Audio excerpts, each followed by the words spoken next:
The new citizenship law in India continues to fuel public anger and protests across the country. Sunday was marked by torched buses, baton charges and tear gas as security forces cracked down on the university students who were at the forefront of these demonstrations. India's top court took note of the violent clashes. In New Delhi, the Chief Justice has said that the court will determine whether human rights were violated or not once the atmosphere of violence recedes. All petitions against the new citizenship law will be heard on the 18th of December. Protests have continued even today, with students taking to the streets across India. At the Nadwa College in Lucknow, they came out to protest in huge numbers against the law. The police responded by closing the gates and not letting the students out of the campus.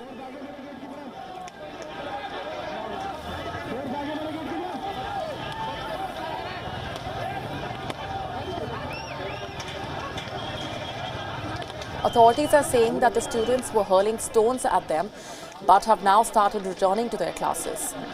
In Mumbai, students from the Tata Institute of Social Sciences took to the streets. They were heard pledging not to submit any documents to prove their citizenship.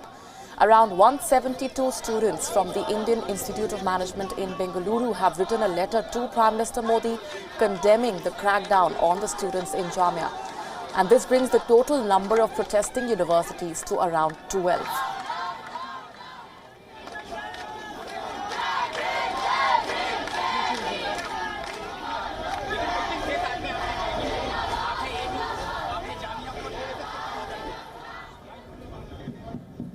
Not just students, politicians as well have taken to the streets. In Kerala, in southern India, both the Chief Minister and the leader of opposition shared the stage at a joint protest against the new law.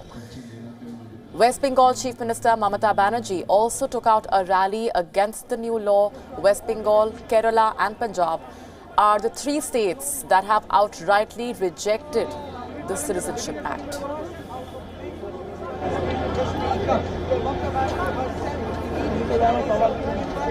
She is marching down towards Jura Shakti, which is almost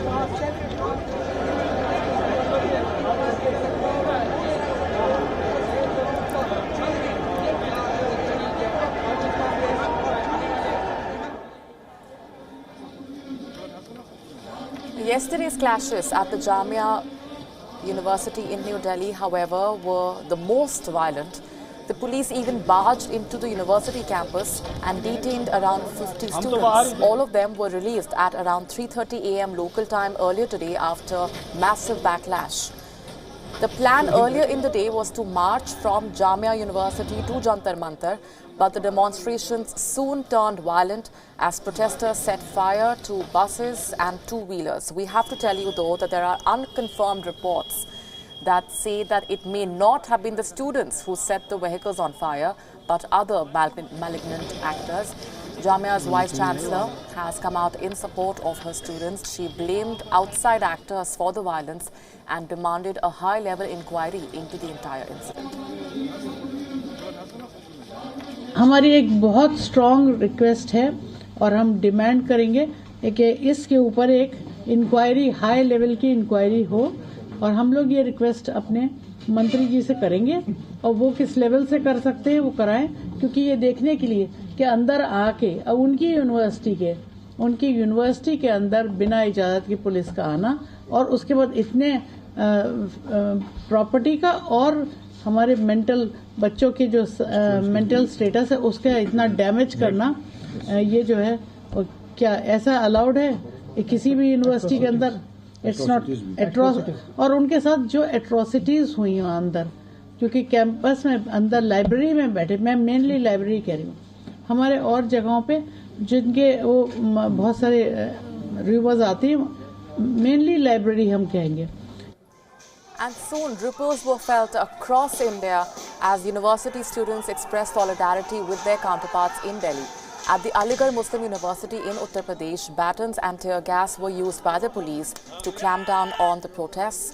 Students shouting slogans breached police barricades, resulting in injuries to the security personnel as well. As of now, the Aligarh Muslim University's Christmas vacation has been extended till January 5th. all the hostels have been evacuated, just like in parts of Assam and West Bengal. Internet has been suspended in Aligarh.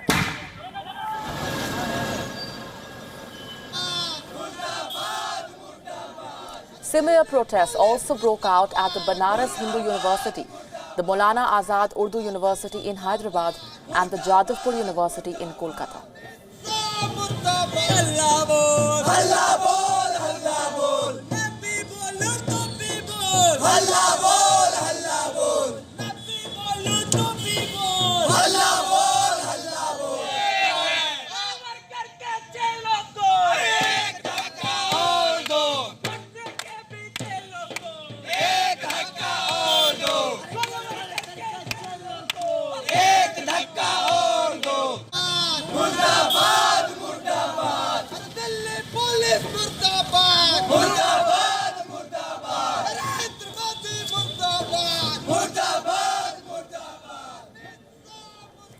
And on your screens now is the statement that's been put out by the Indian Prime Minister Narendra Modi just a few moments ago, saying that the violent protests regarding the Citizenship Amendment Act are unfortunate and deeply distressing.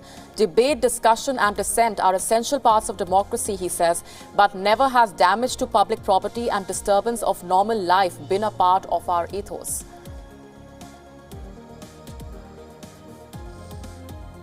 The Prime Minister has put out that statement on Twitter, saying that the Citizenship Amendment Act was passed by both houses of Parliament with overwhelming support, and that large number of political parties and members of Parliament supported its passage. This act, he says, illustrates India's centuries-old culture of acceptance, harmony, compassion and brotherhood. That is what the Prime Minister has tweeted just a few moments ago, saying that the violent protests regarding the Citizenship Amendment Act are unfortunate and deeply distressing. Remember, students across the country have been coming out onto the streets expressing their opposition to the Citizenship Amendment Act, and violent clashes took place in the national capital last evening, following which there has been a heated debate once again on the Citizenship Act, and students from across the country from various universities have been coming out onto the streets expressing their solidarity with their counterparts in the Jamia University. And that is a continuation of the statement that's been put out by the Indian Prime Minister, saying that the Citizenship Amendment Act 2019 was passed by both houses of Parliament with overwhelming support. Large number of political parties and members of Parliament supported its passage. The act, he says, illustrates India's centuries-old culture of acceptance, harmony, compassion and brotherhood. The Prime Minister responding to the situation in the country where clashes, violent protests and demonstrations in several parts of the country have been dominating headlines. Protests have been taking place in several parts of India against the Citizenship Amendment Act.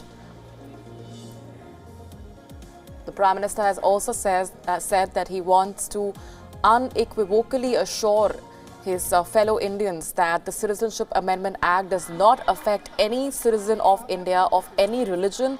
No Indian has anything to worry regarding the act. The act is only for those who have faced years of persecution outside and have no other place to go except India. That is the statement that's been put out by the Indian Prime Minister. Remember, a string of statements that have been put out by the Indian leadership to try and reassure the people of the country, and in the light of the protests also that have been erupting in several parts. Just last evening, the national capital witnessed several of those demonstrations and violent clashes in various parts. Torched buses, tear gas being used by security forces while responding to those protests.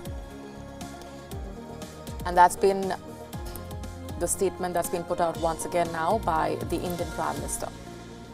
The need of the hour, the Prime Minister says, is for everyone to work together for the development of India and the empowerment of every Indian, especially the poor, downtrodden and marginalized.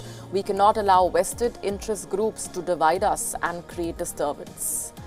That is what the Prime Minister has said on Twitter while responding to the situation on the ground, also saying that and reassuring the people of the country while responding to the protests and the situation on the ground. The Prime Minister has said that the act is only for those who have faced years of persecution outside and have no other place to go except India. The